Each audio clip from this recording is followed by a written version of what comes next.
Welcome to the Yap Corner, a podcast for dog parents by dog parents. We're your hosts, Madison Bennett and Jess Ramberg, two dog-obsessed humans who know that life is just better with a pup. I'm Madison, a girl who is always just trying to fill her calendar with her next adventure, and on my free time, catch me doing a puzzle or enjoying some outside nature therapy. And I'm Jess. I haven't been everywhere, but it's on my list. My favorite accessory is a crisp Diet Coke, and Ziggy is my favorite personal carry-on. So this isn't your typical dog podcast. We're not here to talk about food debates or training manuals. Just real talk about the everyday chaos and joy of life with a dog. So grab your pup, your beverage of choice, coffee, soda, and let's yap about it all. We have a new series called Pup Dates. We're going to go back and forth, kind of giving the pup dates of our lives. April was National Canine Fitness Month, so Ziggy and I were really leaning into physical therapy, strengthening just her body. I mean, she's 5, but it doesn't hurt to just give those tools and resources for your dog to keep him strong. So that's something we've been up to. For us, we've been actually practicing some dock diving. Gemini and Apollo have both been doing dock diving lessons. Yeah, she loves it. You want to tell us about it? So that's been really fun. Recently, we went to the mountains to postcard cabins and enjoyed some time in the snow. The dogs got to play in the snow. It was really Gemini's first time enjoying the snow and you want to come up? Okay. Yeah. Like I said, she's a long girl, so for those not watching, Gemini just got in my lap and I had to pull her up. We went to the snow, we went to Big Bear, and just really had a really nice time enjoying the nature, enjoying some chill time. So that's it for us. Well, stay tuned. We'll give pup dates here and there throughout our episodes. Today, we're going to be talking a lot about our travel, some tips, some best practices, destinations, and really the joys and chaos that comes with traveling with our pets. We really try to bring our pets everywhere we can go with them. I know, Jess, you have a lot of experience traveling with Ziggy, flying her with places with her, especially can bring her a lot on your jobs that you go to. Tell us a little bit, tell the audience about those trips and some things that you've done recently. I've been flying with Ziggy since she was 4 months old. She's been to over 35 states, Alaska, Hawaii. She's even been international to Italy, which we'll dive into, Crazy. Of course. Yeah, just fun. There are a lot of things that go into it. There are a couple different ways for air travel. You have in-cabin, cargo, and then some pet specialty airlines as well. For in-cabin, you're going to have your smaller dogs that travel, and Ziggy is a petite corgi, so she just fits in a carrier and goes under the seat. But what that process looks like is I call ahead with the airline that I'm going to book with. I get Ziggy as a pet added onto my ticket. And then when I arrive at the airport, I head to the ticketing desk. They check your information. I get my pet tag, put it on the carrier, go through security. No, Ziggy does not go through the x-ray machine.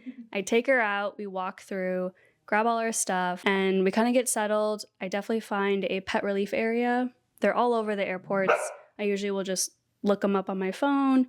And you can even find the little dog icon kind of by the bathrooms up on the signs. You'll find them. After that, we kind of get to the gate and we get ready to board. And I'll put her under the seat in front of me, kind of zip her up. Or I may open like the corner and she pokes her nose out. But then she'll just kind of cuddle down there and sleep the whole time. I've been traveling with her since she was 4 months. So she has plenty of experience getting used to it all. I know that dogs aren't used to. You train them. Some techniques that we used early on were putting high-value treats in the dog carrier. We use a brand called Roverland. We've had the most success with them. Size large is our favorite. Come in all different colors. I know you have a couple as well. Another tip that we did was we put Ziggy in the carrier and drove with her in the car, so she got used to movement, being in the carrier, and giving her treats as well, so it became kind of her safe space.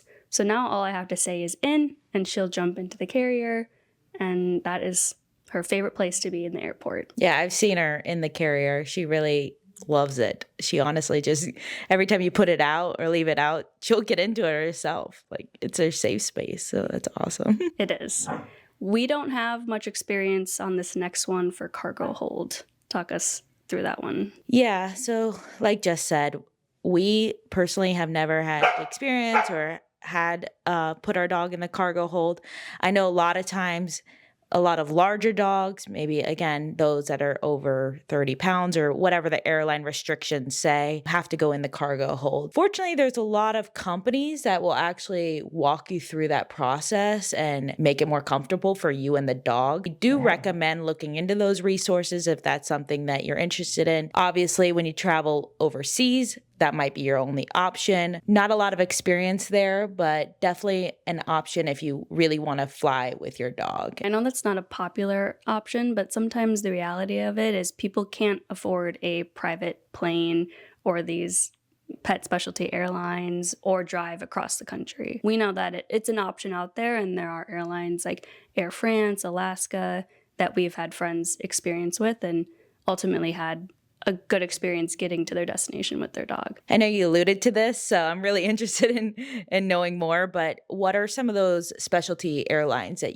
you think you can fly with your dog, or know you can fly with your dog? You have Bark Air, Canine Jets, JSX, Retrieve Air, and they're so fun on social media seeing the dogs traveling with the owners and the videos. They have little champagne and dog champagne, and they're wearing robes and they're all cozy. There's all sorts of dogs on the plane, and they're just walking around, sitting in the chairs. A reality that I would pay a lot of money to see that with a huge plane. So they're smaller planes, and they have a select few destinations and routes that they take. So look up their websites and see kind of more of that information. Those dog airlines sound really fun. I'm really hoping they become more popular one day, and that's really just the norm, and we can get on a flight and take our pets.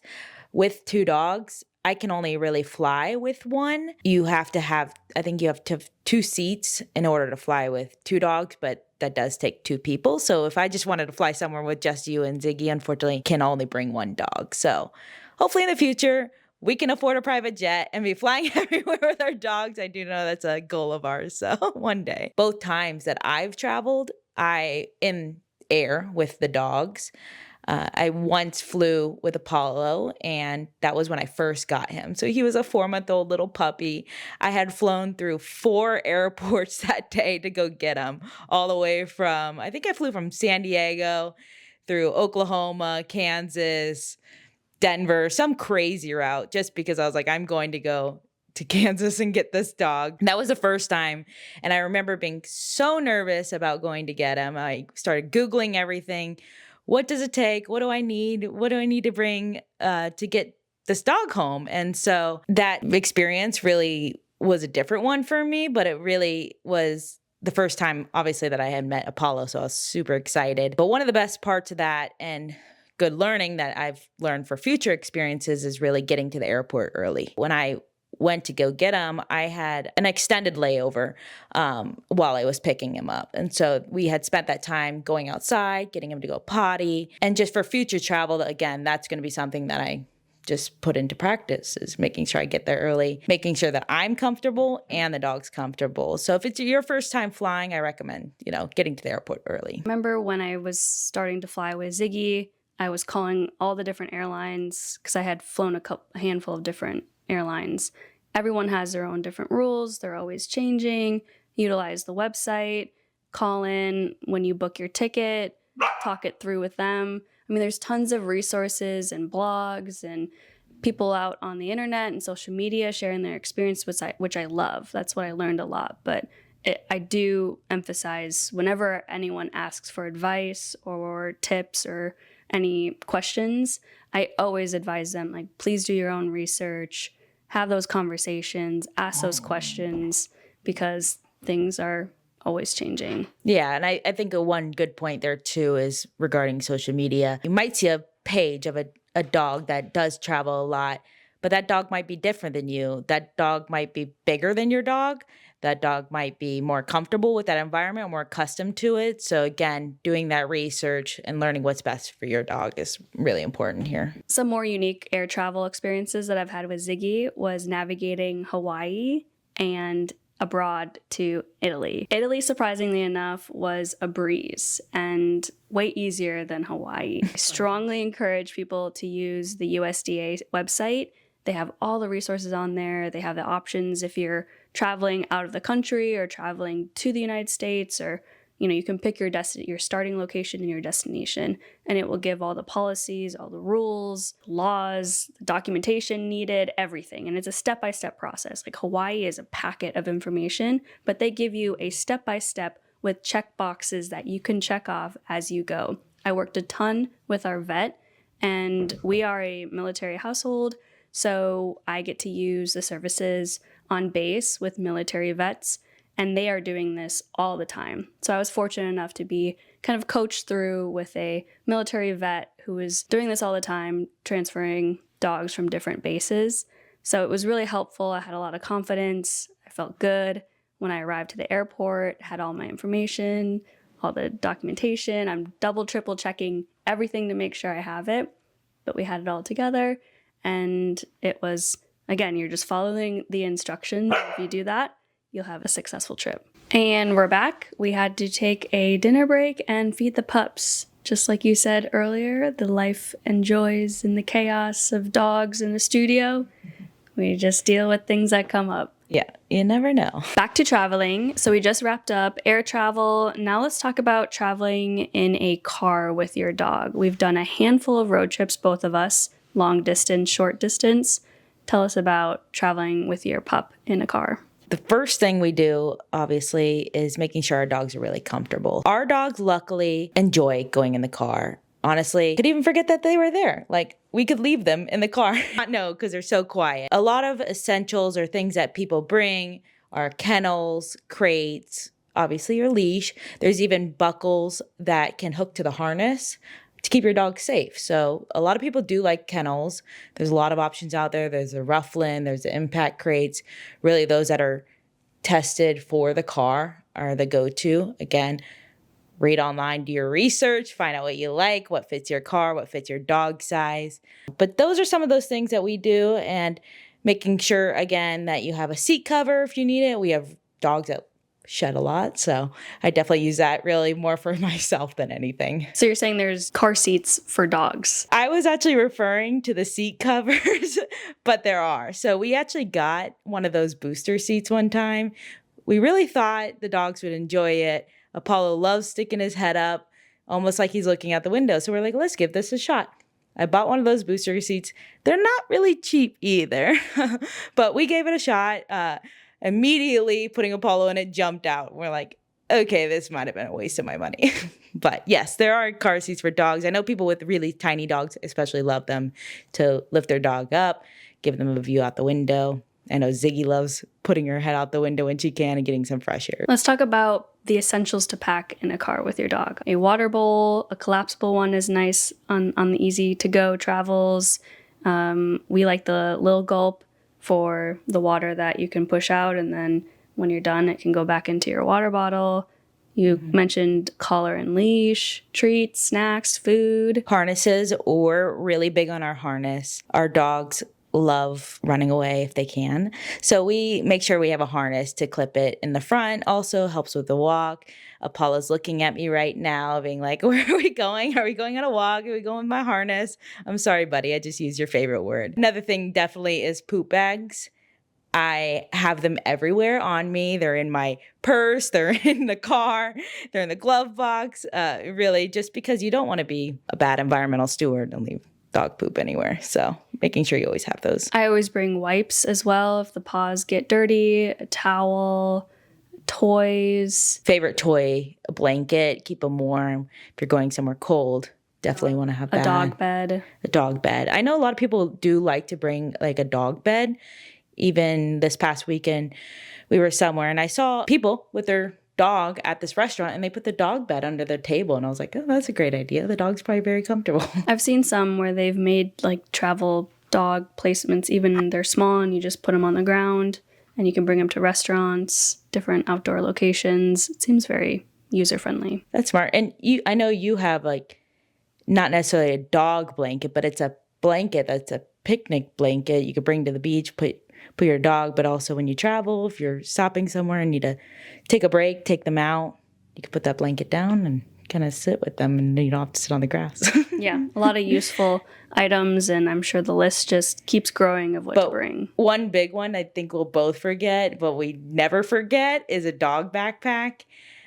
We both have Canine Sports Sack and the Little Chunk. We love them both, and they're really useful, especially if you're stopping anywhere and they're not such a dog-friendly place. You can just throw your dog in the backpack and walk around. We love both those backpacks. We love them for adventures, for commuting, for walks, hikes, travels, biking. Very useful in these cases. We also, on our road trips, one of our best practices is we like to take a lot of rest stops. The dogs do need to go potty. Unfortunately, like we just mentioned before this, we let them out to go eat, to go potty. Some dogs, especially as they get older, have a really weak bladder. Some even, maybe use diapers. But on our trips, I definitely plan trips with stops in mind, and stops that make sense, not like by the scary road or anything, but those typical rest stops are great for the dogs. Some rest stops even have dog parks, which are awesome. I think we stopped at a gas station once on our road trip, and there was multiple dog pens for like a dog park area.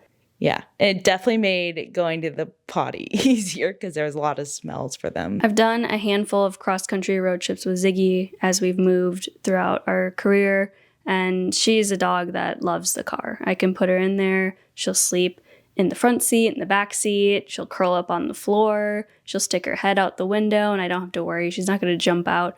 She loves the car. It's her safe space. It's almost like an activity she gets to do. So that's been really fun. Some of our favorite stops and road trips, southern Utah, northern Arizona, just some of the land and the views out there. You forget, wow, this is our world. And you're so small and this world is so big, and being able to travel with your pup next to you driving down the road with the window down, there's just nothing that beats that. But have experience.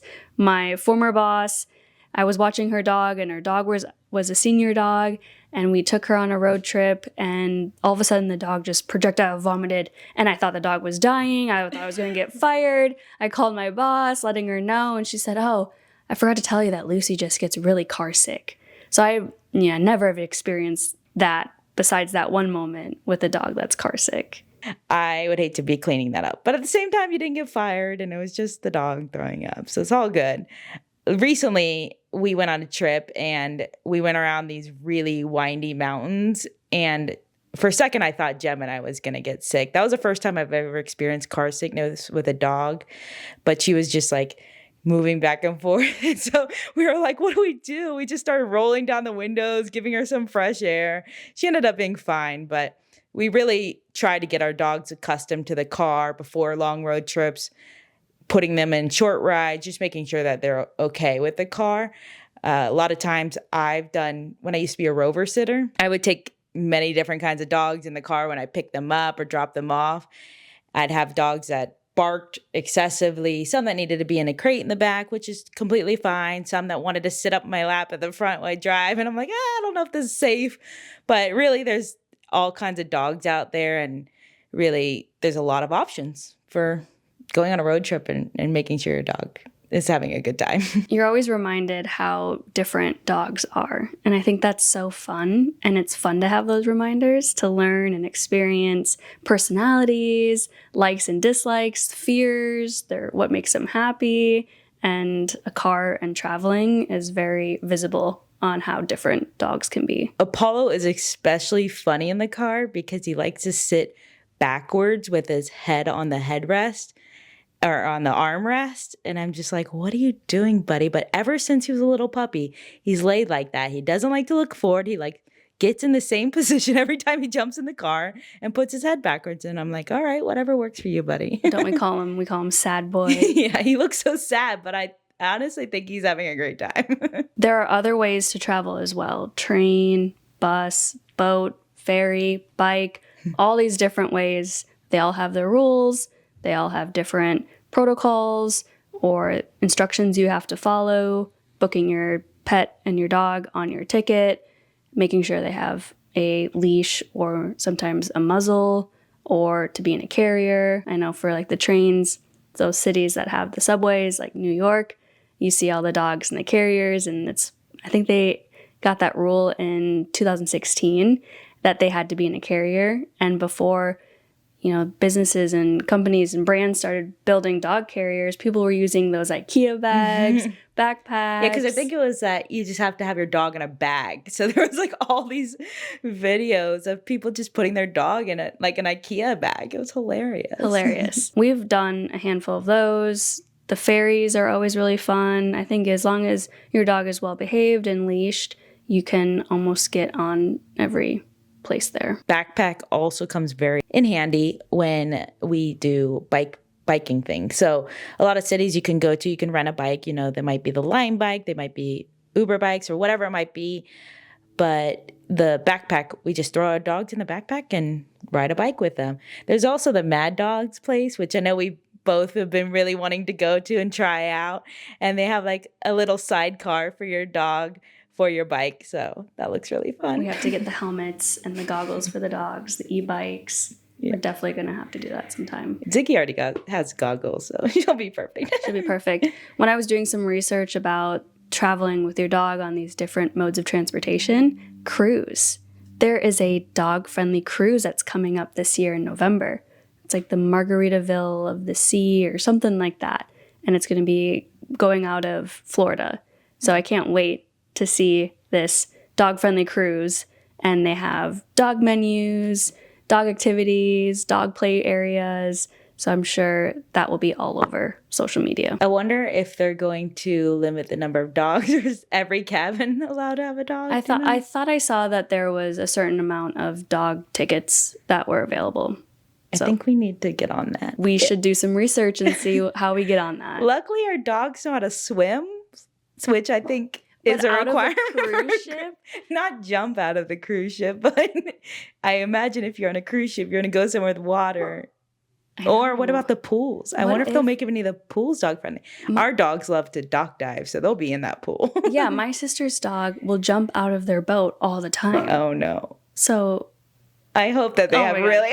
Mine is going all over the place. They need safety nets for the dogs. Dog overboard. Yeah. I'm sure they're going to have dogs. I'm sure they have a safety protocol for this. And you walk on there with your dog life jacket. How cute. Yeah, that is one thing. Our dogs also, when we go on trips, a lot of the places we go, like lakes or beaches, we do bring our dog life jacket as well, just as a safety measure. You never know if you're going to get caught in a riptide. Especially here, too, when we go to the beach with the ocean, the waves, like, it's strong. Yeah. So putting a life jacket on your dog, having them comfortable in it, it's just a nice tool and security for them. When you go to your trips, obviously, you have to find a place to stay. Do you have any best places or places that you prefer to stay at with Ziggy? Or really, I mean, I know us, we've traveled with you and stayed at some places, but what about you? Stay Pineapple is a brand built for dogs in mind. They're so fun. Branding is so cute. You walk in, there's a dog bed, there's a dog bowl, there are treats, there's a cute little note for you and your pup. You walk in the lobby and your dog's name is written on a board of all the pups staying with us. So I love Stay Pineapples. Kimpton is another one where they say if it fits through the door, it can stay with you and your dogs stay for free. And we've stayed there plenty of times. And Kimptons are boutique hotels, fun experiences, fun bars, fun restaurants. So really love Kimptons. There are a handful of Marriott properties that are also dog friendly. Aloft Hotels, another fun, just good environment. They have the dog bed for you and the dog bowl and the dog amenities.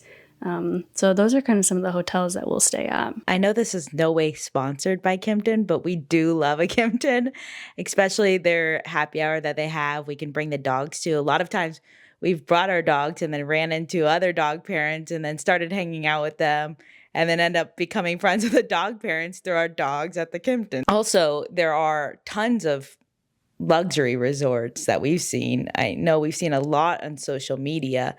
That's definitely a goal of both of ours. Yeah, dogs staying at the Ritz-Carlton, the Four Seasons, in these custom robes. They have these room service for the dog, and they're poolside hanging with their owners. That is a life. I've even seen doggy spa menus Could you imagine? Gemini would just love, she has really big ears. She would just love getting her ears rubbed at the doggy spa. Oh, that's a dream. They're getting brushed. They're getting A manicures. podicure. Podicure. Yep. There you go. And they're getting facials, eating the cucumbers.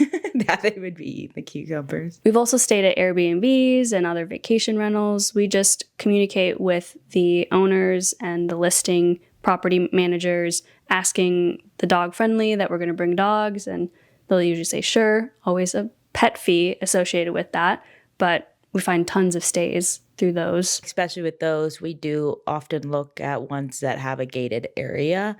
I know a few months ago we went to Joshua Tree and stayed in an Airbnb, and it was a super friendly host, and you could tell that they were dog friendly, but one of the best things was the fenced area, and we would just be able to let the dogs run outside without having to worry about them running out into the desert at night. Having those safety measures are always great. Other tips, bringing a crate if you're going to leave your dog alone at the Airbnb or the hotel. I saw dog owners even find products to create a video that you can set up in the hotel room to watch your dog, almost like a Furbo type situation. But it wasn't as easy as connecting the camera to the hotel Wi-Fi. You had to use this portable Wi-Fi box, connect it to the internet, use your laptop to connect the camera through there so I can remotely on my phone through the app of the camera tune in and watch Ziggy throughout my workday. It's a whole process. It's a whole nother video. Yeah. But there are tools and resources out there to kind of check in on Ziggy while I'm out and about for work. And again, she's an expert at traveling, so she just will stay to herself. She'll fall asleep. And I walk in and she's like cuddled up on the bed, just saying, hey, where you been? I've seen her come in and she's just laying on your clothes too. She loves laying on your clothes to keep safe Loves and the warm. clothes. One of the other things that we love to bring, I honestly don't leave without it, is a Kong. They keep them so entertained. You just put some peanut butter in there, or whatever their favorite treat is, and it'll keep them busy for hours. So any interactive dog toys we really love to bring to our hotel stays, or any stay, really. And I've forgotten interactive toys before because that's always great, especially when I'm leaving, to kind of just give Ziggy something to do. I'll either like sprinkle food or treats around the room and give her an activity to search for them, or I'll even take one of the hotel towels that I'm not going to use. It's strictly Ziggy's. But I'll wrap it up with food kind of mixed in there and then let her kind of add it. And it's like a puzzle toy. Yeah, and like a snuffle mat. And it just keeps her mind going and activity, and she gets tired from that. So what have been some of your favorite travel stories or times with Ziggy? I know you've been to a lot of places. You've done a lot with her. Do you have any favorites? Italy, Hawaii, Alaska. Those are top of mind favorite travels that I've done with Ziggy. Italy, we did a whole almost 2 weeks traveling around the country. We were on the Amalfi Coast. We drove around the Tuscany region. We were in Rome. We went to go see the Leaning Tower of Pisa. And Ziggy was along for the ride. Italy is an incredibly dog-friendly country. There was not one activity that we didn't have Ziggy. We even did a whole cooking class, and the owners of the cooking class said, oh, bring Ziggy along. We said no. I mean, it was a whole class of people, and we did not want to ruin their experience by bringing a dog. Obviously, I would have brought her, but I also know that life, you need to be present, and it was a really fun thing. We had Ziggy on the scooter in the backpack. When we were driving on the coast of the Amalfi Coast, we had her in a boat, and we did like a private tour. And we had tons of good food. I think she went swimming with you, too, off the boat. We went swimming in the Mediterranean Sea. And it was also fun, too, because Italians would come up to us and they'd realize that we were Americans. And Ziggy loves people. And they would go down and pet her. And Ziggy's squealing and excited and giving them little barks. And they said to us, oh, these dogs are so friendly. The Italian dogs are so mean. They just walk past us. So Ziggy sure there's nice Italian dogs out there. Yes, I am sure there are. We ran into them as well when we were walking. We had a ton of good food in Italy, and it was just a really good experience. I'm dying to go back. Hawaii was beautiful. The beaches, remarkable. The views, the weather, beautiful. And then Alaska, my sister lived in Alaska, which is why we went there a ton. I would have Ziggy in the backpack, standing in the river, casting out my line, catching salmon, and it's a postcard everywhere you look with Alaska. We've been all seasons, and all the different seasons are beautiful in their own way. So those are our favorite moments. I'll just say, I am very jealous of Ziggy. I haven't even been to Italy. She's been to Italy. It's crazy to think like the places that you're able to take your dog. That is so amazing. So. And the memories I'll cherish them forever. Like, who knows if I'll get to have another dog as lucky as Ziggy with how adaptable she is and adventurous and well-behaved and trained. So I am blessed and very, very grateful for having a travel pal like Ziggy. So you talked about, obviously, an amazing trips that you've had with Ziggy and everything that you've gotten to do. Do you have any least favorite times or worst memories? I think I've told you this story, but I just tried to forget it as much as I can.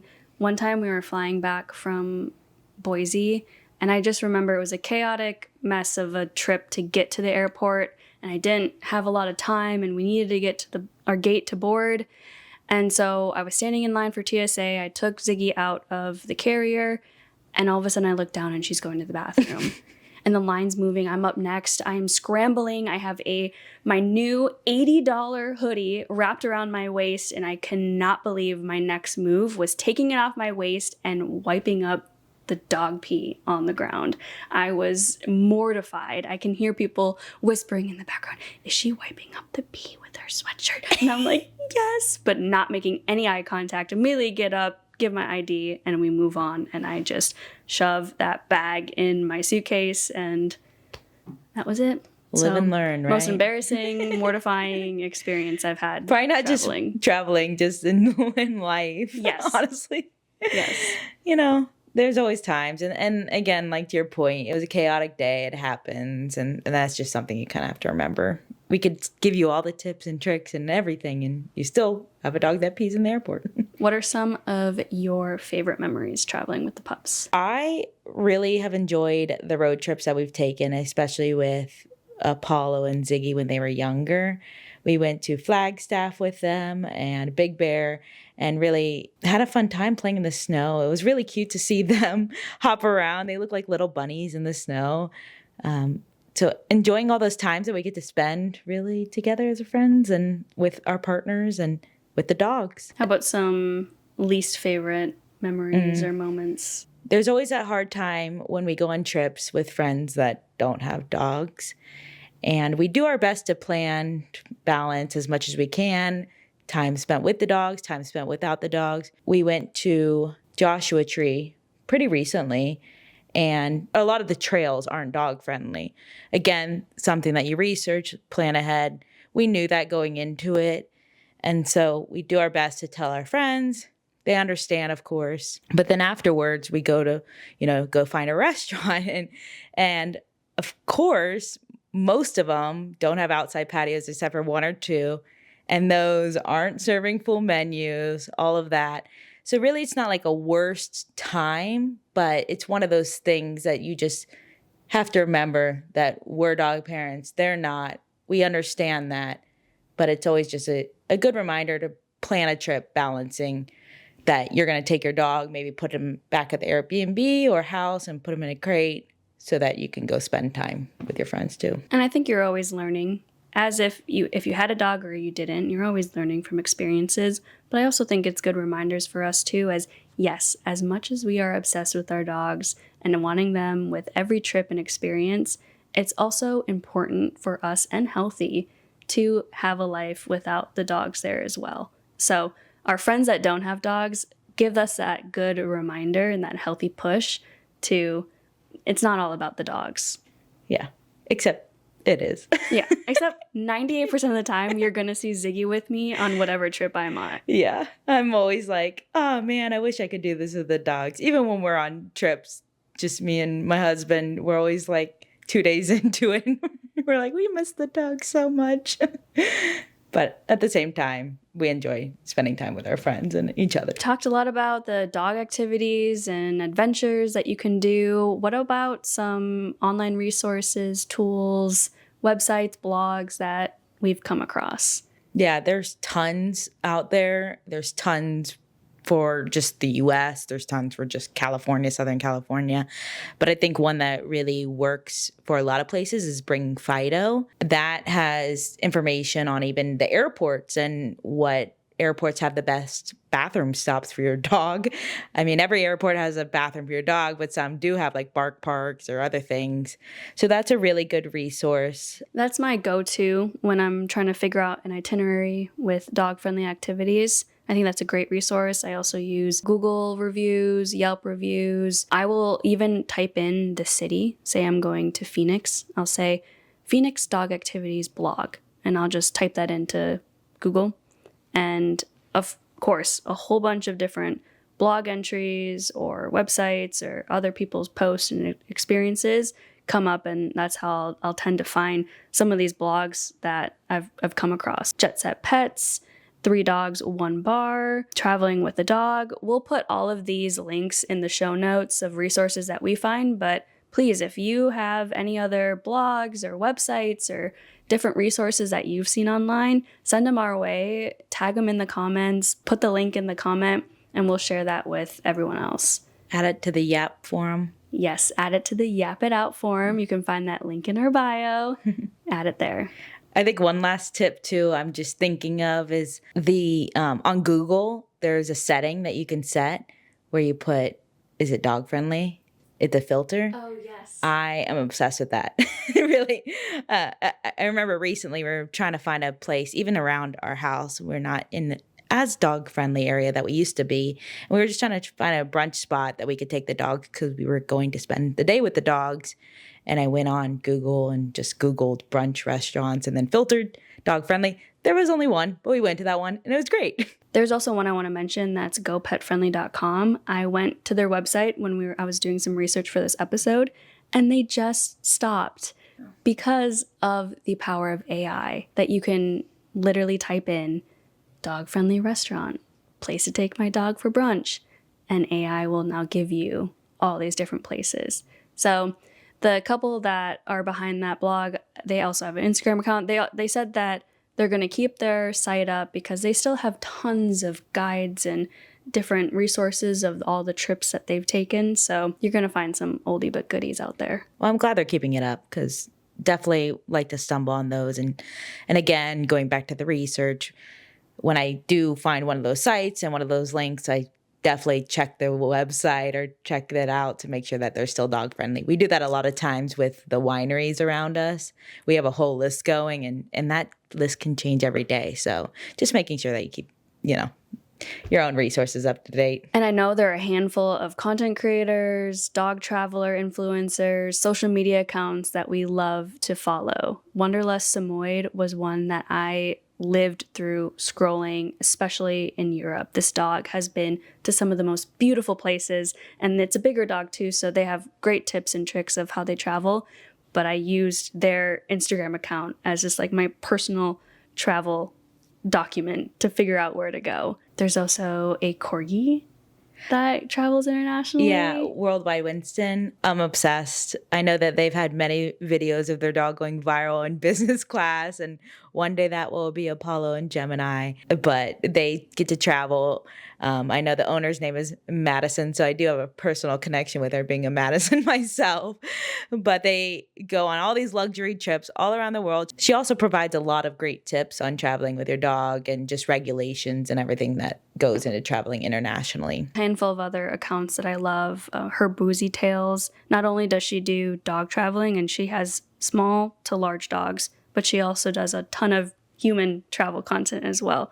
So I love her resources. She's got a blog, and her social media account is amazing. I also love Hello Ruby Doodle. We recently went on a trip to Postcard Cabins in Big Bear, and I actually got all of that idea from her and her account. She does a lot of California, especially trips, so I can't tell you the number of reels and things I have pinned from her account. If you're interested in doing any nature-related trips, they have a lot of great ideas on her page. So. Travel Dog Tofu, Remy Around the World, NYC Yorkie Girls, Jonathan Warren Official. Jonathan is a rescue mixed Chihuahua type dog that lives in New York City and now is from the streets to the luxury of travel. And Jonathan and their owner Amanda will travel around the country, the United States, the world, everything. Just amazing what some of these dogs out here are doing. That sounds like a dream again. I also know that you love to travel with Ziggy and post a lot on your page too. So. Yeah, a little self-plug, Ziggy underscore the Korg. Always trying to just, share our experiences, our travel. I've tried a couple different things. It's all about consistency, and I just my brain just moves on to a whole bunch of different things. But at one point we had like a Traveling the Korg series that I would post photos and like a carousel of like one city that we traveled to and all the different experiences that we did. A lot of great advice. I've even seen people tag you and say, hey, I went to this place in Italy because of you. So it's really cool to see though. If you guys have any other social media accounts that you follow, I know there's tons out there, and we're always personally also looking for advice and other accounts to look for. So if you have any, again, put it on the Yap It Out forum. That's in our link in our bio, or send us a DM on the Yap Corner pod. Yeah. Tag them below, comment them in this video. Yep. We want to see it all. Now we've gone through all these different travel tips and tricks and advice and experiences and stories. Let's get down to just some of like our core tips that we want to give folks, but are also good reminders for us. I think we've said it a couple of times, but I don't think we can reiterate it enough. Do your research. Things change every day. We don't have the up-to-date information. We're just giving you our current, what we've found online information. So definitely do the research. Look at the airline pages. Look at the city pages. Some cities even have dog accounts and whatnot. But anyways, you can find more information through several platforms. Make sure you have all the documentation needed. I strongly encourage using the USDA website. They have your checklists on there. They have all the vaccines that are required, the rabies, the shots, everything. Work with your vet. Make sure that your dog is up to date on their vaccinations. You can get your health certificates through them. Cannot encourage enough to utilize those resources that are out there on official websites and documents. Yeah, and going to the vet and making sure that you're full up to date on medicine too, or if you by chance need to leave your dog at a boarding facility, there's a lot of requirements in terms of vaccination. So maybe just being overly prepared is sometimes better. I know we also like to use a lot of technology like the Fi collar or any tracking, even air tags. We put them on our dogs. Like I said before, sometimes our dogs like to run away. So better safe than sorry. You put it on your luggage. You might as well put it on your dog. There's a lot of cool new tags out there even that are linked to your collar that you have existing, so you don't have to go buy a new collar. We have an emergency kit, kind of like a dog first aid kit that we bring, especially on road trips or adventures outdoors. Your bandages, your ointments, any medication your dog may need, wraps, all that stuff. On that note too, though, we oftentimes will pack CBD for our dogs. Like I've said before in previous episode, one of our dogs has some anxiety, and if there's like a lot of loud noises or we go places with trains, we just like to be prepared again and have the CBD on hand if we need to use it and just calm them down. But again, talk to your vet. I'm no health expert. Talk to your vet before you give anything to your dog. This one's a little different, but we ran into it when we were planning our trip for Italy. Was in European countries, it's common for dogs to have a muzzle on, especially on the train or the ferries or other transportation, the bus. We did a lot of training with Ziggy, getting her comfortable. We just looked up a video on YouTube on tricks to train your dog with the muzzle.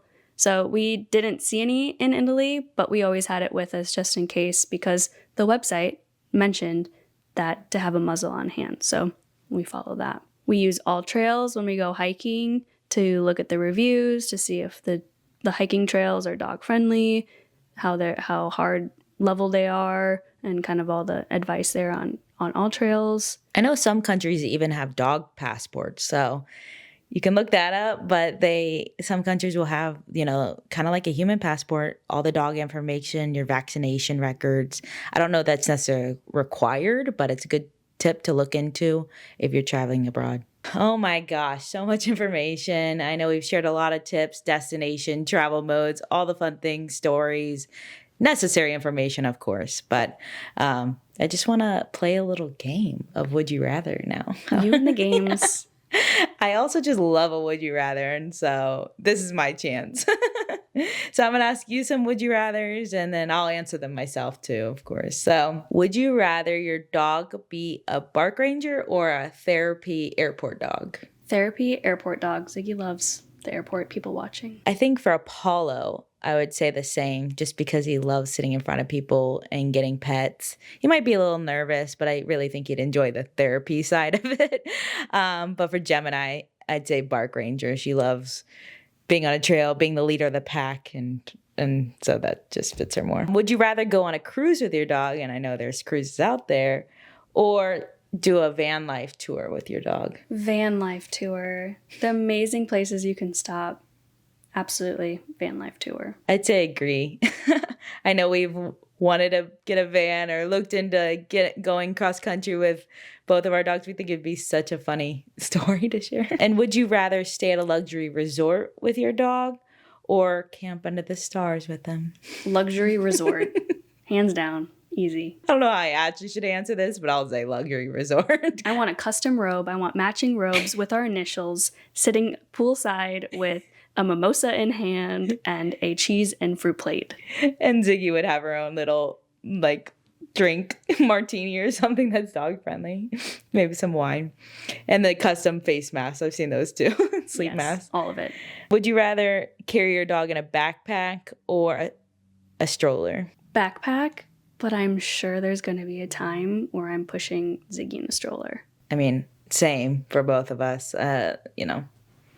Makes me sad to think about. Would you rather go on the dog-friendly cruise or fly on one of those pet-specific airlines? Pet-specific airlines, yeah.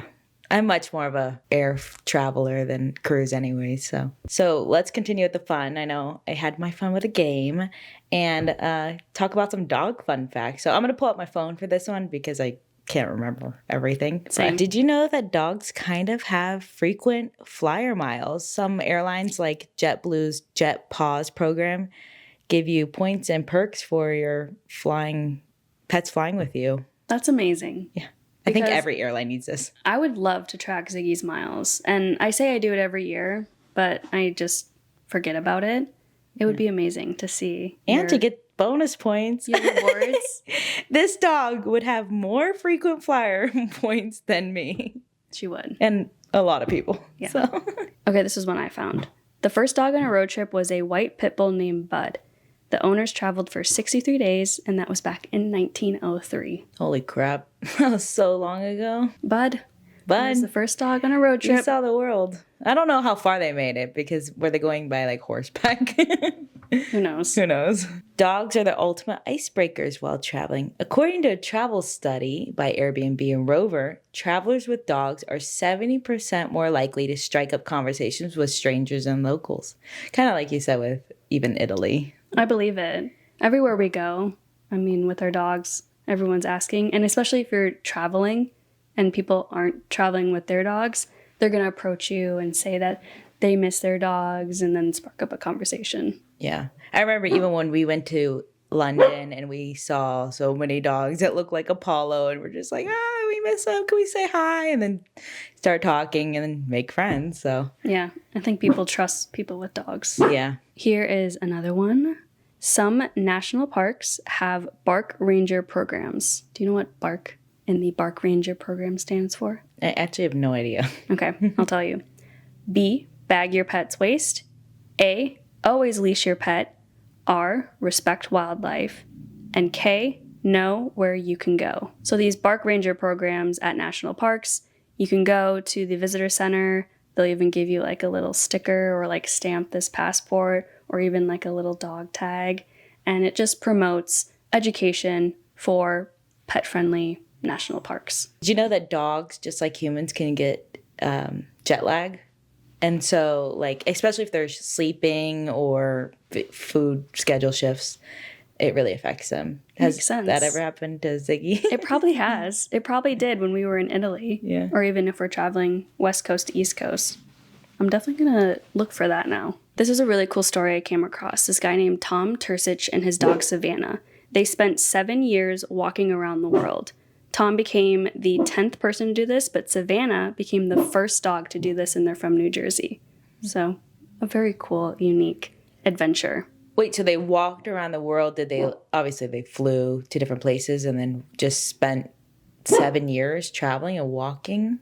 Yes. Oh my gosh. They were going through rainforests, deserts, all sorts of different weather. What a great episode and topic. There are still tons of more information, I'm sure, on the world of dog traveling, but hopefully you learned a ton of stuff here, and share with us any other information or advice. Put it in the Yap It Out form. What's coming up next? We have Dog Mom Day coming up. We have a fun day adventure planned for us and the pups, so we can't wait to share that in next week's episode. All right, that's it for today's episode of the Yap Corner. Thank you so much for tuning in, whether you're listening or watching. Make sure to follow us at the Yap Corner Pod on Instagram and TikTok. Share this with a dog owner or a dog lover. That's how people can find us. Thank you for tuning in. We can't wait to see you next time. And if you have a dog travel story, please share it with us, whether that's through DM or even at hello@theyapcornerpodcast.com.